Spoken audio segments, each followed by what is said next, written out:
Good morning once again in the welcome of class. Now today we are going to see the effect of the Cold War. हम political science का पहला lesson देख रहे हैं, you know very well. हमने इसके पहले first world war, second world war देखा. Then we have also seen the second world war में कितने देश इन्वॉल्व थे, और उसी से सेकंड वर्ल्ड वॉर से कोल्ड वॉर की शुरुआत हुई between the Russia and America. हालांकि ये दोनों देश फ्रेंड थे. दोनों देश कैसे थे? फ्रेंड थे. उनकी अच्छी दोस्ती थी. दोनों ने मिलकर सेकंड वर्ल्ड वॉर में पार्टिसिपेट किए थे, अलायंस थे.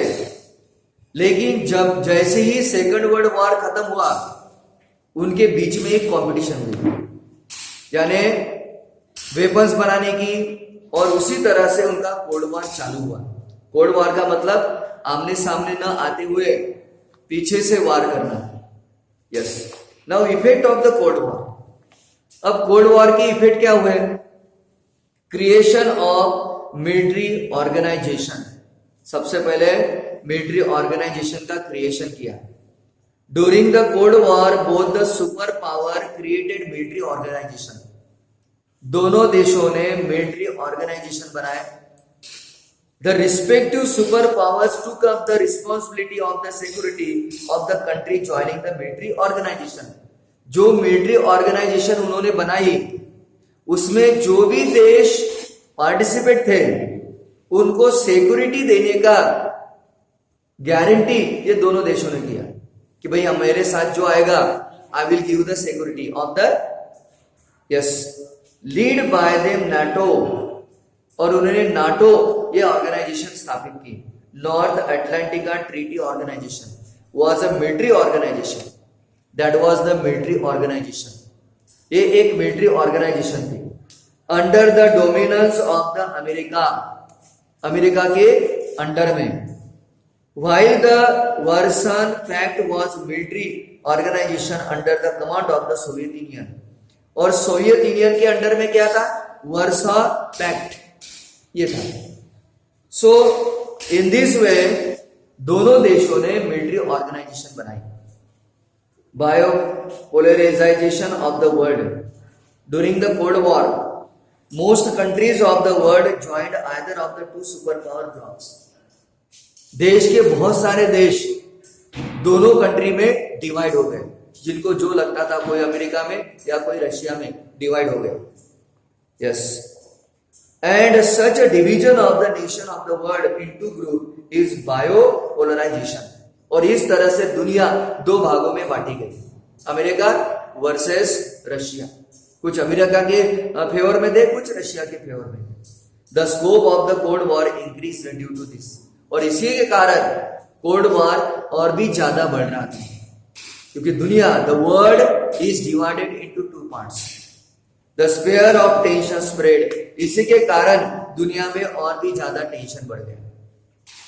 Next point, arm race. उसके बाद आर्म रेस का युग आया. The super power started producing the arm on a large scale to outsmart each other. दोनों एक दूसरे को बलवान देखने के लिए, स्मार्ट बनाने के लिए, या एक दूसरे की शक्ति बताने के लिए दोनों ने वेपन्स का प्रोडक्शन चालू किया, वो भी घातक weapons. There started a rivalry to make more and more destructive weapon. और भी ज्यादा से ज्यादा उन्होंने डिस्ट्रक्टिव वेपन्स बनाने की शुरुआत की. And to acquire the technology required for the same. और अपनी टेक्नोलॉजी रिक्वायर करने के लिए. Soon both the super power realised that the arms race may endanger international. और बहुत ही जल्दी दोनों देशों को ये रियलाइज हुआ कि भाई दुनिया की जो शांति है वो खतरे में है, because of this two country, because of this two super power. Hence efforts towards arm control and disarmament also happened during this period. इसलिए दुनिया से जो घातक हथियार है वो कम करने का, और दुनिया से हथियार कम करने के प्रयास भी किए गए उसी समय. Then creation of the regional organization. Next point. Developing nation created the regional organization. जो डेवलपिंग नेशन थे, ना पूरी तरह से डेवलप थे ना बैकवर्ड थे, जिनकी प्रगति चल रही थी, उन्होंने कुछ रीजनल ऑर्गेनाइजेशन बनाए at the regional level in order to ensure mutual cooperation in the contest of the super power library. ये जो दोनों सुपर पावर थे, उनको दुश्मनी के लिए, उनकी दुश्मनी कम करने के लिए बाकी देशों ने अपनी एक ऑर्गेनाइजेशन बनाई। They felt that economic development was more important. उनका कहना था कि इकोनॉमिक डेवलपमेंट ये बहुत ही इंपॉर्टेंट है। European countries came together, European country एक साथ आए and form the European economic community, और उन्होंने यूरोपियन इकोनॉमिक कम्युनिटी बनाई। While the south east Asia countries, जो साउथ ईस्ट एशियन कंट्रीज थे, Singapore, Thailand, Malaysia, Indonesia, Philippines etcetera, established the association of the east Asian nation. उन्होंने भी Association of South East Asian Nation की स्थापना की, जिसका नाम असीन बोलते हैं। They non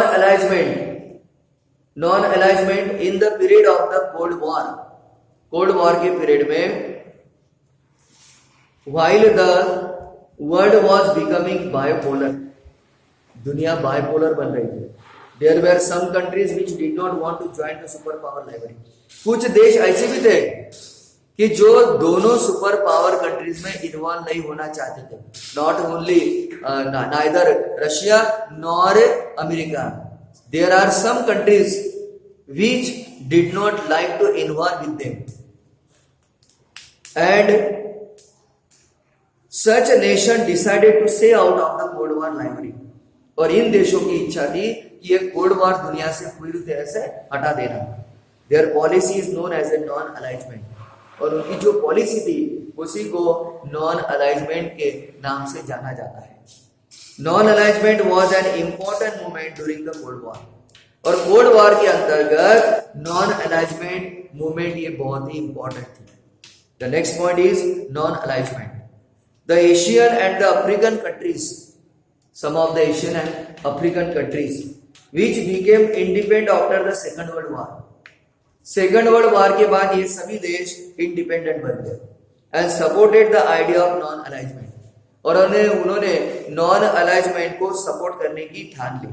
This movement started from 1961, और ये मूवमेंट कब से चालू हुई? 1961 से, under the leadership of India's prime minister Pandit Jawaharlal Nehru. Bharat के जो प्रथम प्राइम मिनिस्टर है पंडित जवाहरलाल नेहरू, उनके अंतर्गत उन्होंने नॉन अलाइजमेंट मूवमेंट की शुरुआत की। And Pandit Jawaharlal Nehru, president of Yugoslavia Marshal Tito, president of Egypt Gamal Abdel Nasser, president of Indonesia Sukarno, and prime minister of Ghana doctor Kwame Nkrumah, इन सभी के अंतर्गत नॉन अलाइजमेंट की शुरुआत हुई। Evaluation of the non alignment movement. फिर non alignment movement का evaluation क्या हुआ? What was the effect? The non alignment movement has oppose colonisation. इन्होंने कोलोनाइजेशन को अपोज किया, इंपीरियलिज्म को अपोज किया, रेसिज्म जो रंग भेद है उसको अपोज किया। It has encourage the resolution of the international dispute by peaceful means. उनका कहना था कि जो अंतरराष्ट्रीय डिस्प्यूट है वो शांति से खत्म हो जाए। India lead this movement under the guidance of Pandit Jawaharlal Nehru. Bharat ने भी इसका नेतृत्व किया under the Pandit Jawaharlal Nehru. Even after the end of the cold war the importance of the movement has not reduced. Cold war खत्म होने के बाद भी इस नॉन अलाइजमेंट का जो इंपॉर्टेंस है वो कायम रहा।